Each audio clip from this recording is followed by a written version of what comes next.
GoTarryn TV. This is Dr. T, PhD, the prodigy of sports psychology. And as you can probably tell, I'm not in my office today, but rather I'm en route on the road. And I figured, you know what? I'm going to do something that I love to do. I'm going to do a GoTarryn TV video blog just for you out there with my very favorite guest. And she's going to be on here momentarily. Before I tell you who she is, I'd like to ask everyone out there, if you please be so kind as to like this video, leave us a comment, and share it with all your friends and family out there. Now, Elsie Trawick, as you know, of Elsie Trawick Wellness, is my number one best favorite guest right here on GoTarryn TV. I can't wait to have her back on here. She's going to tell us about some fad diets, going to do some myth busting on those popular diets we always hear about. So this is going to be a fun episode. We'll talk a little bit about suggestions for dieting in general, healthy lifestyle, and just plans of what we can eat in our life versus what we can't. So I think this will be a very fun, informative episode, and I can't wait to talk to her here momentarily. And in fact, I think, she's dialing in right now. So why don't I let you go and watch this quick bumper and tell you that with GoTarryn Health and Fitness, it's your time, it's your investment, it's your life. We'll be right back in a second.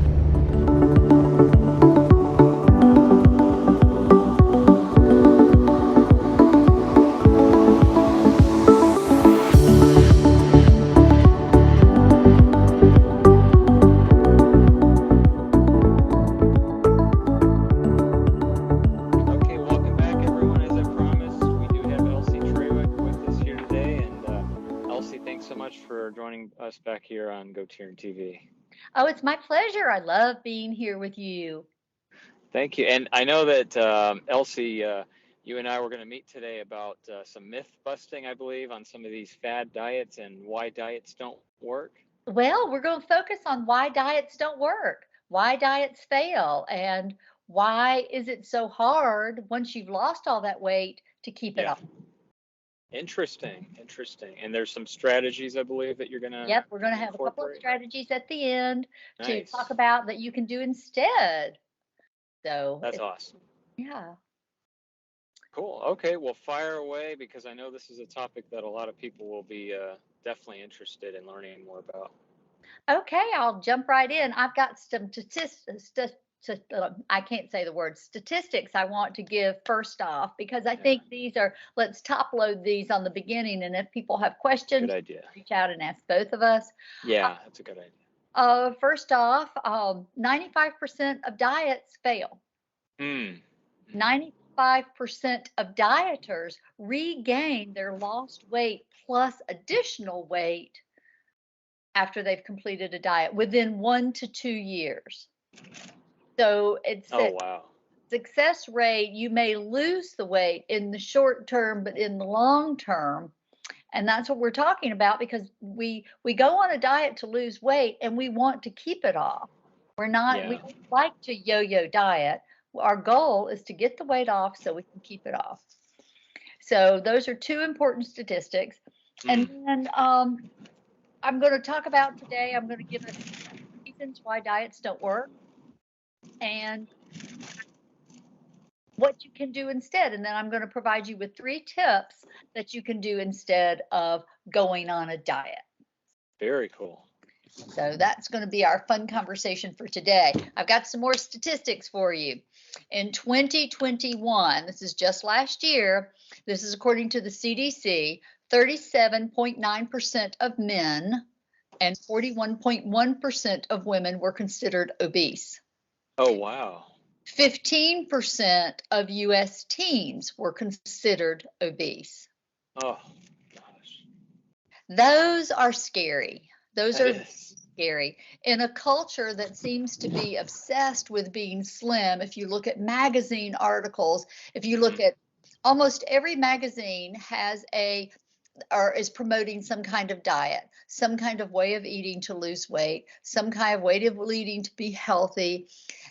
Every magazine, it's our culture, is trying to say this is perfection over here, the very slim, trim person that looks anorexic. And, this is what's being promoted to us. And so our diet culture, I'm going to give you a few little more statistics right here. Currently, our diet industry, the weight loss industry, is a $2.8 billion with a B dollar industry. Wow. Wow. It is expected to reach 377 billion by 2026. Oh gosh. Wow. That's less than 3.5 years. And the hop is, if you think about it, it's almost 3 billion now to 377 billion. Oh wow. That's a 300% increase Oh wow. in 2026. A lot of this diet industry, I've noticed there is starting to be a change in how magazines target us, how they talk about it, because we are actually, magazines and some books are talking about some of our issues, the issue with diabetes, heart disease, pre-diabetes. Those are all lifestyle related diseases. They are directly related to our lifestyle. Pre-diabetes, type 2 diabetes, and heart disease can be directly related to our lifestyle. Yeah. They are also, there is the potential for reversing those diagnoses and being able to correct, I guess correct is a better word, to correct your biometrics through diet. So on one hand, we've got a very disease-causing diet, and on the other hand, there is a way to use diet to reverse, remit, or I don't want to say the word cure, but eliminate through diet. Yeah. So that's very interesting. I'm going to talk about, we all, when you think of a diet, you think of what are the first things that come to your mind when you say, oh my gosh, I'm going to go on a diet, or I put someone on a diet, or what is the first things that come to your mind when you hear the word diet? It's like a negative connotation, kind of like temporary, kind of like a punishment almost, like fixing a problem, but really, it just seems kind of like a negative meaning when you hear that word. Exactly right. Diets take us to a negative spot. When we think of diets, we think of deprivation, restriction, boring, bland food that is not satisfying and has no taste or flavor. And it puts us into a space of negative thought patterns, like we're losing something, we're going to be missing out. It's very negative, and it just permeates our life. I remember when I was told I had to go gluten-free. This is a long time ago. This is over 10 years ago. And she said, you need to throw away your lunch you've got in your car. You need to go, you need to go gluten-free now, not later this afternoon, but right now. And I sat in my car and cried. Once I left that holistic healthcare practitioner's office, I sat in my car and cried for a little bit, because I was like, holy moly, what do I do? Because that was negative, restrictive, and oh my gosh, my health depends on this. So it was very scary time. And that's what we think about when someone uses the word diet.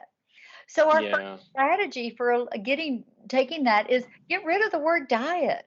Don't put yourself on a diet anymore. Think of it as lifestyle. Think of it as I want to make these changes because these are going to help make me healthy. So you want to also work with a practitioner, a coach, a health and wellness coach, a dietitian, a nutritionist, a doctor that has a positive spin on what you're going to make changes to. And you also want to talk about, why are you making these changes? What happens if you don't make these changes? What happens if you stay on course with where you are? So you want to look at it as a whole and think about where you want to be. The second reason diets fail is that they demonize real food.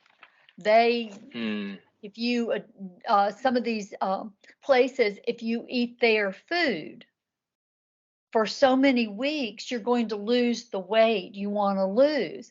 But then what happens after you're not eating their food anymore? and you're left up to your own devices on what you're eating, how you're eating, and how much you're eating, and when you're eating, and where you're eating, who you're eating with. You know, what's going to happen when you're no longer eating that product from that It's company? hard to sustain. It's very hard to sustain.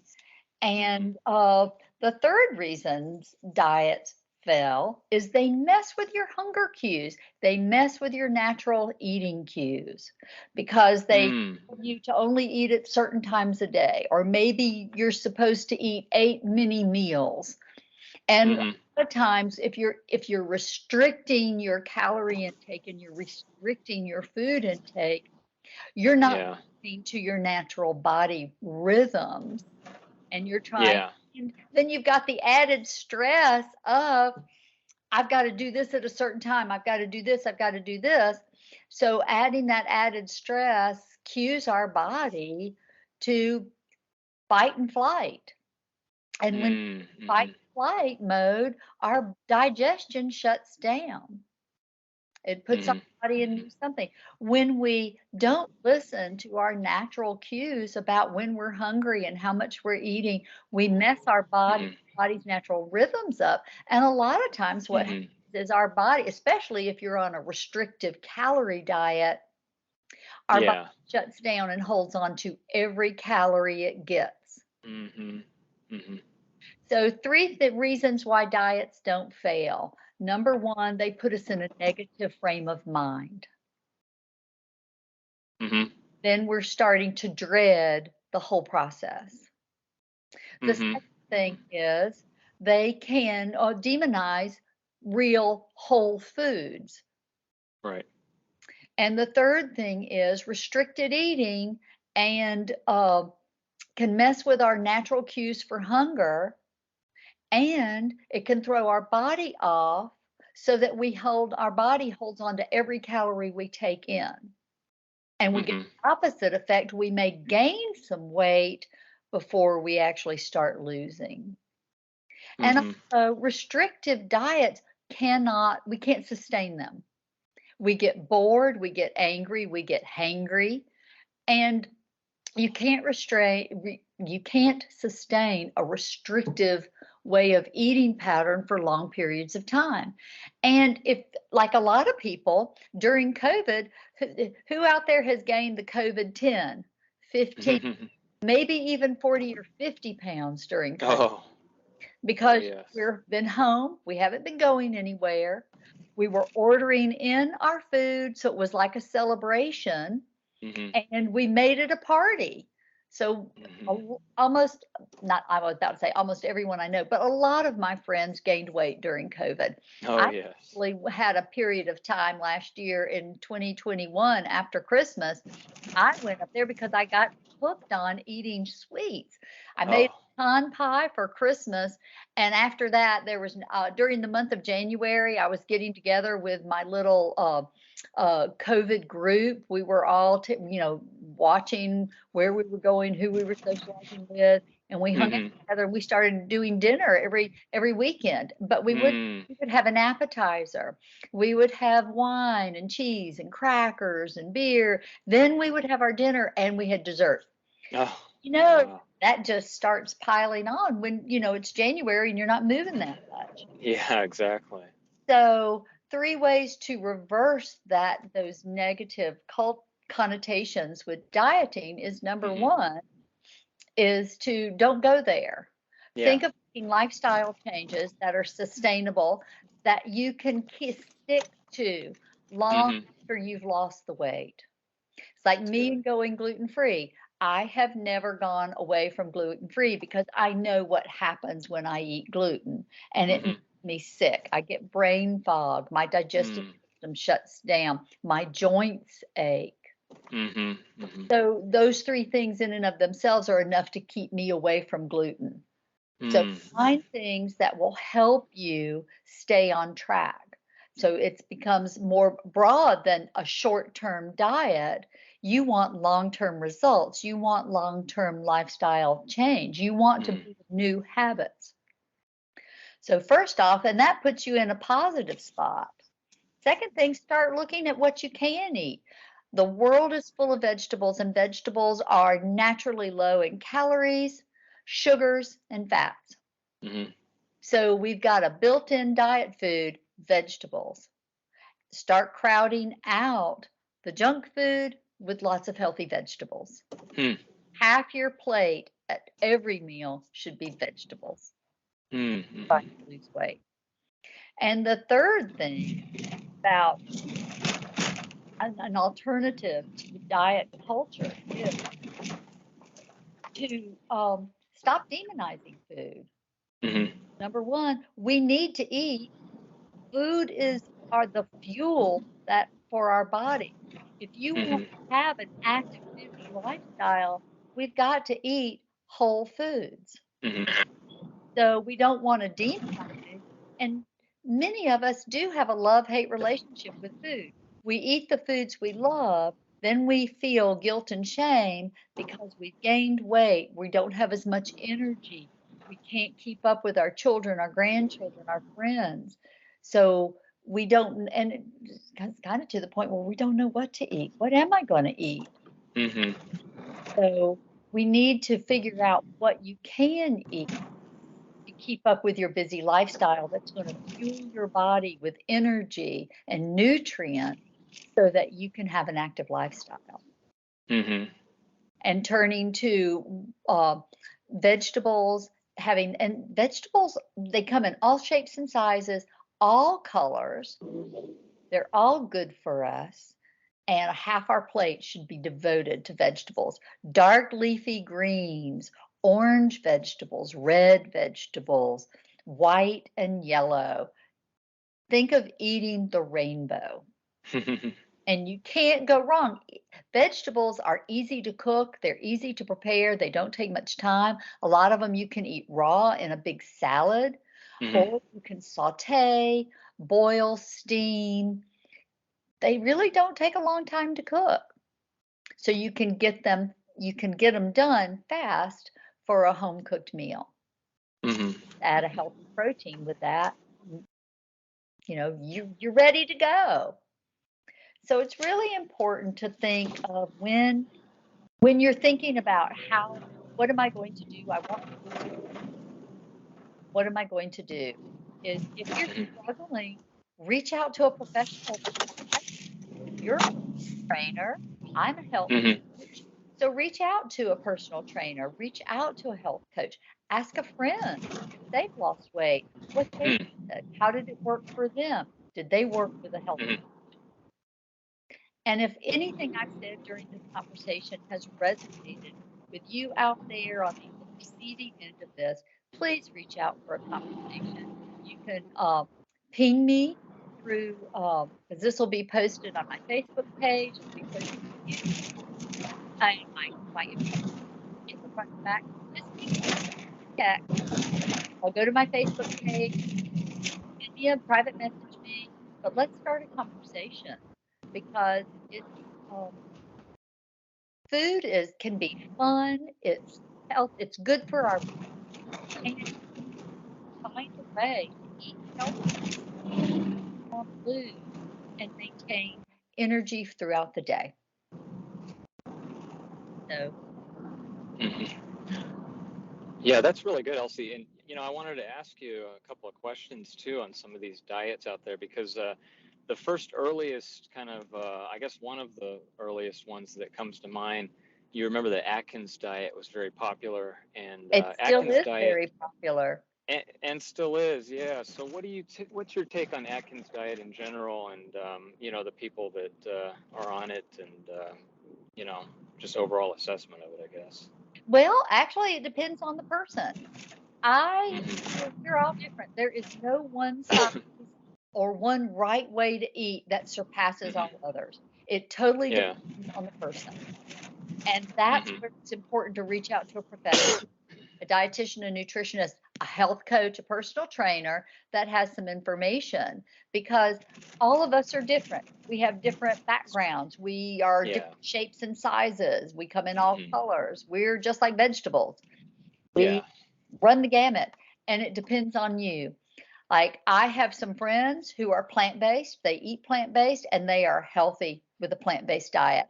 I struggle with a plant-based diet because beans don't agree with me, grains don't agree with me. I do better with an Atkins or paleo type diet where I'm eating meat and three vegetables. I do much better with and vegetables. When I start adding grains, I have joint ache, I get digestive distress. Wow. It just doesn't work for me. And so it just really depends on, and that's another thing is don't look at the foods you can't eat. Look at the foods that you can eat. Look at the foods that truly agree with you. And by foods, I'm not referring to donuts, pastries, coffee cakes, cookies, chips, French fries. I'm saying look at the proteins you can eat. Look at the vegetables you eat. So think about it as meat and vegetables. What are the healthy proteins? That's fish, beef, chicken, duck, turkey, lamb. There's all kinds in the proteins. Pork. There's all kinds of healthy lean proteins. And look at what in the vegetable world can I, will I, and include will, not just can I eat or so what things will I try to? Then go to the fruits. What fruits like?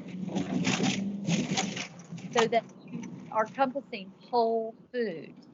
Because don't bread, pizza, hot dogs, pasta dishes are all enjoy. Yeah. But they're not a way to eat day in, day out. And that's one of the reasons that our numbers of what is it? Mark Hyman says diabetes is increasing. And another thing is dementia and Alzheimer's are now considered a lifestyle disease.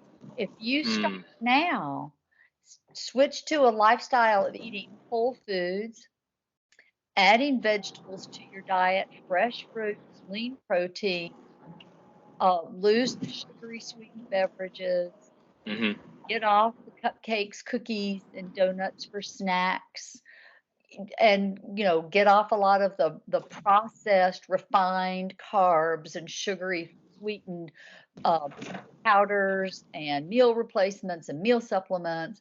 Get off those and start eating whole foods, fresh fruit. You can turn around some of these diets.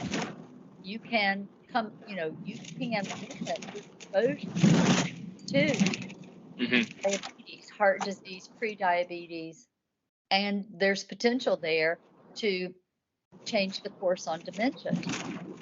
Wow. Yeah, that's amazing, Elsie. And the other thing too, speaking of diets, is this other one, the keto diet. What's your kind of perspective on that one? I think that there again, it depends on your body composition. It depends on you. I have some friends who have been keto.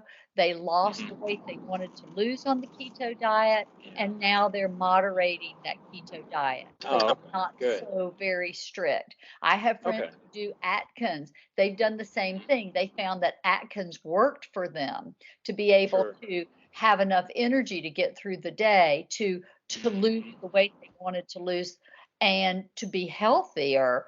Their biometric numbers were improved by sticking to an Atkins or a keto diet. But now that they've sustained their weight loss, they are kind of moderating that diet.